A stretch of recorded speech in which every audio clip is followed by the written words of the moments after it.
आशा संवाद एपिसोड 12। विषय मासिक धर्म स्वच्छता। आशा संवाद के 12वें एपिसोड में आप सभी का स्वागत है।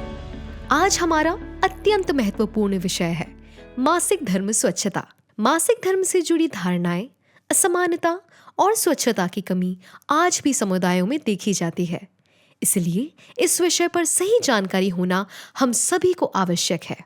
आमंत्रित करना चाहूंगी हमारे आज के विशेषज्ञ डॉक्टर शरद तिवारी, संयुक्त संचालक राष्ट्रीय किशोर स्वास्थ्य कार्यक्रम को, जो इस महत्वपूर्ण विषय पर हम सबको मार्गदर्शन देंगे।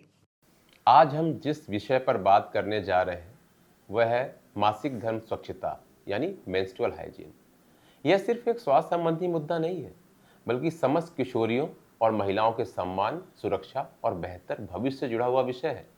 जैसा कि हम जानते हैं, मासिक धर्म एक सामान्य, प्राकृतिक और स्वस्थ जैविक प्रक्रिया है।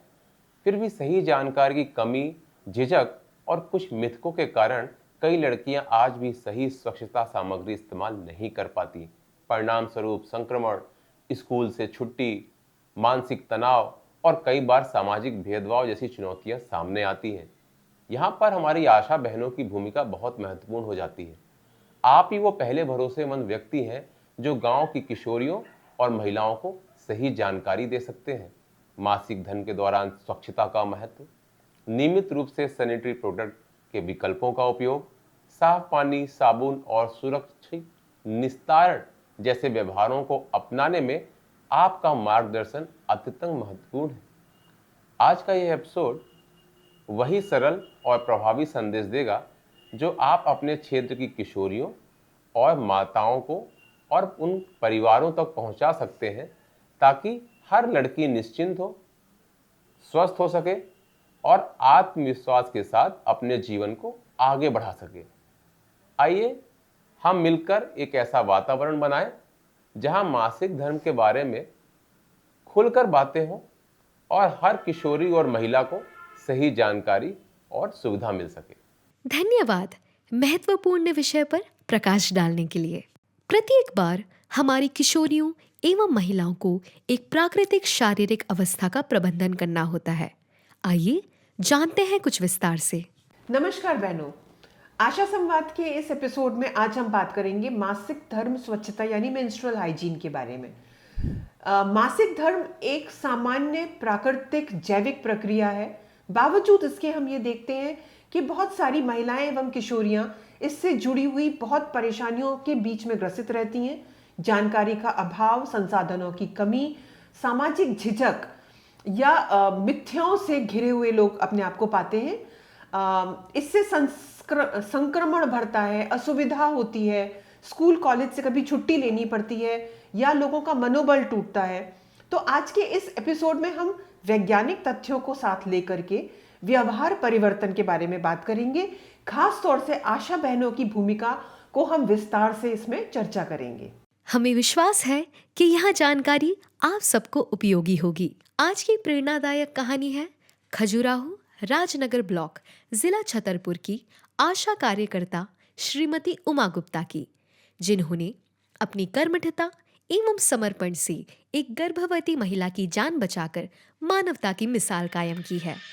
दीपा रजक पति रामलाल रजक खजुराहो की गर्भावस्था के दौरान आशा कार्यकर्ता श्रीमती उमा गुप्ता ने समय समय पर उसकी जांच कराई और उसे पौष्टिक आहार, दवाइयां और आयरन सप्लीमेंट नियमित रूप से लेने की सलाह दी।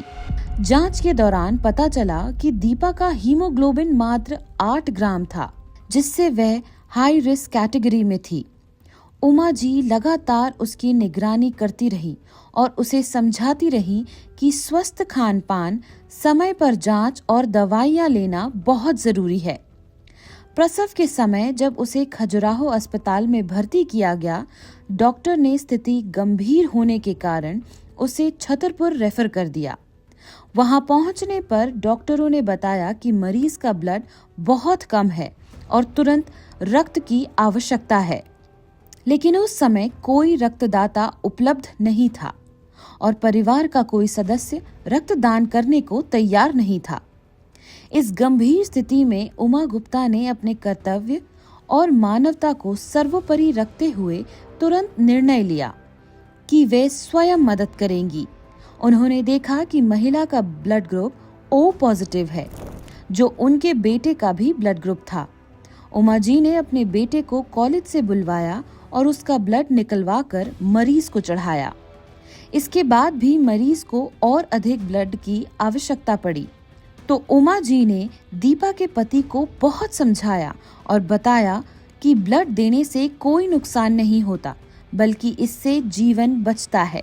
उमा जी के बेटे के रक्तदान से दीपा के पति के व्यवहार में परिवर्तन हुआ और अंततः उसने भी ब्लड डोनेट किया। इस मानवीय प्रयास से गर्भवती महिला की जान बच गई और उसका सुरक्षित प्रसव हुआ। आज माँ और बच्चा दोनों पूरी तरह से स्वस्थ हैं। उमा जी की ये पहल न केवल एक प्रेरक उदाहरण है, बल्कि ये दिखाती है कि जब एक आशा कार्यकर्ता अपनी जिम्मेदारी और संवेदनशीलता के साथ काम करती है, तो वे पूरे समुदाय के लिए जीवनदाता बन जाती है। उमा गुप्ता कहती हैं, आशा का काम सिर्फ जागरूकता तक सीमित नहीं है, बल्कि हर परिस्थिति में इंसानियत और तत्परता दिखाना भी जरूरी है। जब परिवार डर गया था, तब मैंने सोचा कि अगर मैं खुद कदम नहीं बढ़ाऊंगी तो शायद एक जान नहीं बच पाएगी। बहुत ही प्रेरणादायक अनुभव रहा। अब समय है प्रश्न उत्तर सत्र का, और आपके प्रश्नों के जवाब देने के लिए हमारे साथ हैं प्रोफेसर डॉक्टर शबाना सुल्तान, विभाग अध्यक्ष प्रसूति एवं स्त्री रोग विभाग, गांधी मेडिकल कॉलेज भोपाल से। मैडम, आपका स्वागत है। पहला प्रश्न है, आशा वर्कर मालती ठाकुर, ब्लॉक पनागर, जिला जबलपुर, गांव कोहनी से पूछ रही हैं। उनका सवाल यहाँ है कि एक हाई रिस्क महिला की सिजेरियन डिलीवरी हुई है। उसके बच्चे की गर्भनाल बहुत मोटी है और उसमें पानी जैसा कुछ है, तो क्या इससे बच्चे को इन्फेक्शन होने की कोई संभावना है? सबसे पहले तो बहुत बहुत नमस्कार सभी आशा बहनों को, और मैं आपके प्रश्नों को यहाँ पे जितना बेहतर तरीके से उत्तर दे सकती हूँ उतनी कोशिश करूंगी। आपका जो प्रश्न है कि बच्चे की नाल में कुछ आपको महसूस हो रहा है, कुछ दिख रहा है, तो ये बहुत अच्छी बात है कि आपने डिलीवरी के बाद बच्चे की नाल को देखा, क्योंकि एक बहुत ही इम्पोर्टेंट पॉइंट है जो कि बच्चे के अंदर हमें हमेशा देखना चाहिए। बच्चे की नाल में पानी आना नॉर्मल है, बट वो नाल सूखती भी है। बट अगर आपको ऐसा लगे कि उस नाल में लालीपन है या उसके अंदर कुछ पीला पस जैसा आ रहा है, तो फिर हमें बहुत ज्यादा सतर्क होने की जरूरत है और उसे फौरन ही हमें रेफर करना पड़ेगा बच्चे के डॉक्टर के पास, क्योंकि उसमें उसको इन्फेक्शन होने के चांसेस हो सकते हैं। अगला प्रश्न पूछा है विदिशा से अर्बन आशा लवली दुबे ने। मैडम, पहली बार में एएनसी को टीडी लगाने पर उसको ब्लीडिंग चालू हो जाती है। ज्यादातर ऐसा होता है, इसलिए पहली बार में एएनसी टीडी लगाने से डरती है। ऐसा क्यों होता है? देखिए आशा लवली, इसमें टीडी का ब्लीडिंग से कोई ताल्लुक नहीं है ना। ये आप भी, क्योंकि अब आप इसमें काम कर रही हैं, पेशेंट को हमें बार बार बोलना पड़ता है कि 2 टीके बहुत जरूरी हैं, और टीडी के टीके से ये कोई इत्तेफाकन बात हो गई होगी कि उससे ब्लीडिंग हो गई। हाँ, ये हो सकता है कि इंजेक्शन लगने के बाद उसको उस जगह पे सूजन आ जाए, बट बच्चेदानी से ब्लीडिंग होना, ये थोड़ा सा टीडी से उसका कोई ताल्लुक नहीं लग रहा है। ये एक चांस की बात हो सकती है कि ब्लीडिंग हो गई। उसके डर को क्लियर करना अपनी जिम्मेदारी है, हम उसके डर को क्लियर करेंगे। टीडी कोई नुकसान नहीं करता है, बल्कि टीडी के बहुत सारे फायदे हैं जो हम उसे समझाएंगे और हम टीडी के टीके लगवाएंगे। उससे उस ब्लीडिंग होने का कोई ताल्लुक नहीं। अगला प्रश्न है सुमंती ठाकुर का। वह दमोह जिले से आशा सुपरवाइजर हैं। सवाल यह है कि मेरे गांव में 4 महिलाएं ऐसी हैं जो मां बनना चाहती हैं, फिर भी वहां मां नहीं बन पा रही हैं, एवं उन महिलाओं का वजन 65 केजी से ज्यादा है। इलाज भी चल रहा है, तो क्या करें मैडम जी, बताइए। आशा बहन, मैं बताना चाहूंगी कि जो वजन है, ज्यादा वजन होना अपने आप में एक बीमारी है। जब आप फील्ड में जाती हैं, आप महिलाओं को देखती हैं, वो किसी भी तरीके की महिलाएं हों, अगर वो आपको ज्यादा वजन की महिलाएं मिलती हैं, तो आप उनको ये भी सलाह दीजिए कि ज्यादा वजन बढ़ाना अच्छी बात नहीं होती है। ज्यादा वजन बढ़ाने के कई नुकसान आते हैं। जैसे एक नुकसान तो अभी आप ही बता रही हैं कि उन्हें बच्चे नहीं हो रहे हैं। बच्चे नहीं होना ज्यादा वजन के साथ जो होता है वो हार्मोनल इम्बैलेंस की समस्या कहलाती है। हार्मोनल इम्बैलेंस क्यों होता है कि जब हम ज्यादा वजन बढ़ा लेते हैं तो हमारे अंदर जो ओवरी में महिलाओं में जो अंडे बनना होते हैं वो हार्मोनल इम्बैलेंस के कारण नहीं बनते हैं और वो रप्चर नहीं होते, जिसके कारण उन्हें प्रेगनेंसी नहीं हो पाती। इस बीमारी को हम पीसीओएस बीमारी बोलते हैं। महिलाओं को इससे बचने के लिए अपने वजन को नियंत्रण करना पड़ेगा। नियंत्रण करने के लिए आपका बहुत बड़ा रोल है। आप क्योंकि घर घर जाती हैं, आप उन्हें समझाती हैं, तो आप जरा अच्छे से उन्हें समझाएं कि उन्हें क्या खाना है क्या नहीं खाना, जिससे उनका 5 से 10 किलो वजन कम करना जरूरी है। खाने में आप उन्हें बता सकती हैं कि वो ज्वार का आटा और बाजरे का आटा मिलाकर रोटी खाएं और रोटी को छोटा साइज का कर लें। उनके खाने में प्रोटीन की मात्रा ज्यादा होनी चाहिए, फैट की मात्रा कम होनी चाहिए। उनको आपको बताना पड़ेगा कि तेल कम से कम लें। उनको आपको बताना पड़ेगा कि क्या चीज नुकसान करती है, चावल कम लें। तो थोड़ा सा उनकी डाइट को रेगुलेट कराना आपकी भी जिम्मेदारी है। उन्हें ये समझाएं। इसके अलावा उन्हें समझाएं कि थोड़ी सी फिजिकल एक्टिविटी, जैसे हम बोलते हैं बाहर जाकर चलना, टहलना, थोड़ी बहुत एक्सरसाइज कर लेना। किसी भी जगह की महिला हो उसको ये मैदान तो मिल सकता है कि वो दौड़ सकती है, इतना टाइम तो मिल सकता है कि वो जो है 45 मिनट चल सकती है। ये सारी चीजें हार्मोन्स को रेगुलेट करवाती हैं, वजन को कम करती हैं, और जितना वजन हम कम करते हैं, जितना हम अपनी फिजिकल एक्टिविटी यानी अपने हाथ पैर ज्यादा चलाते हैं, उतना हमारे हार्मोन्स रेगुलेटेड रहते हैं। और इसके कई फायदे हैं, न सिर्फ बच्चे होने में बल्कि महिलाओं को कभी भी जिंदगी में डायबिटीज, ब्लड प्रेशर भी नहीं होगा अगर वो अपने वजन को नियंत्रण में रखेंगी। मुझे उम्मीद है कि मैंने आपका उत्तर अच्छे से दिया है। चौथा प्रश्न। नमस्ते मैडम जी, एपिसोड बहुत अच्छा लगा। मैं आशा कार्यकर्ता उमा साहू, ब्लॉक चंवरपाठा से। मेरा एक सवाल है कि बच्चे समय से पहले किस कारण से जन्म लेते हैं? आपका बहुत शुक्रिया, आपको एपिसोड अच्छा लगा। मैं कहना चाहूंगी कि बच्चे कम समय से में जो डिलीवरी हो जाती है उन्हें हम बोलते हैं प्री मैच्योर डिलीवरी।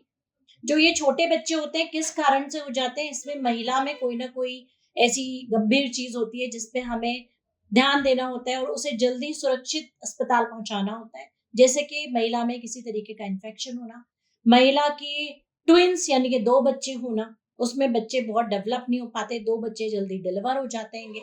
कभी कभी महिलाओं में हाई रिस्क फैक्टर होना यानी ब्लड प्रेशर का ज्यादा होना, एनीमिया होना, पेशेंट को बहुत ज्यादा स्ट्रेस होना, या पेशेंट के 2 बच्चों या 3 बच्चों के बीच में अंतराल की कमी होना यानी जल्दी जल्दी प्रेगनेंसी होना भी इसका कारण बन जाता है। 5वां प्रश्न। नमस्ते मैडम जी, मेरा नाम आशा रीना पटेल है। मेरा प्रश्न है कि यदि बच्चा समय से पहले जन्म लेता है तो बच्चे को बीसीजी का टीका कब लगवाएं? क्योंकि बच्चे का वजन कम होने से डॉक्टर बीसीजी टीका नहीं लगाते हैं। तो कितने महीने में बीसीजी का टीका लगवाएं? रीना पटेल, ग्राम तिदनी, ब्लॉक पनागर, जिला जबलपुर। रीना, मैं बताना चाहूंगी कि वैसे तो ये वैक्सीनेशन के गाइडलाइन यानी कि ये हमारा एक शेड्यूल है कि हमें बच्चे को तुरंत ही बीसीजी लगवाना होता है, लेकिन वो बच्चा जो कम समय का है उसमें बच्चे के डॉक्टर अक्सर बीसीजी लगवाने को मना करते हैं। वो ये बोलते हैं कि बच्चे का वजन लगभग 2 किलो होना चाहिए बीसीजी लगवाने के टाइम। यानी अगर उसका वजन 2 किलो से कम है तो हमें 1 महीने या 2 महीने इंतजार करना पड़ेगा। 2 किलो वजन होने पे हम उसे आराम से बीसीजी दे सकते हैं। कम समय के बच्चों में ज्यादातर ही बच्चे के डॉक्टर एकदम ही बीसीजी नहीं लगवाते हैं। मैं समझती हूँ कि आपको मेरी बात क्लियर हो गई होगी। धन्यवाद। धन्यवाद मैडम। आप सभी आशा बहनें जो भी सवाल पूछना चाहें आप कमेंट बॉक्स में लिखकर भेज सकते हैं। आगामी एपिसोड में आपके प्रश्नों का उत्तर हमारे विषय विशेषज्ञों द्वारा दिया जाएगा। साथियों, मासिक धर्म स्वच्छता सिर्फ स्वास्थ्य का विषय नहीं, यह आत्मसम्मान, शिक्षा और समानता से जुड़ा हुआ है। हम आशा करते हैं कि आज की चर्चा आपको कार्य क्षेत्र में किशोरियों और महिलाओं को सहयोग देने में मदद करेंगी। आपके समर्पण, मेहनत और सकारात्मक प्रयासों के लिए बहुत बहुत धन्यवाद। कृपया YouTube चैनल को सब्सक्राइब करें जिससे संवाद की प्रक्रिया से सरलता से जुड़े रह सकें। अगले एपिसोड में फिर मिलेंगे। तब तक के लिए नमस्कार। याद रखिए, स्वस्थ नारी तो सशक्त परिवार।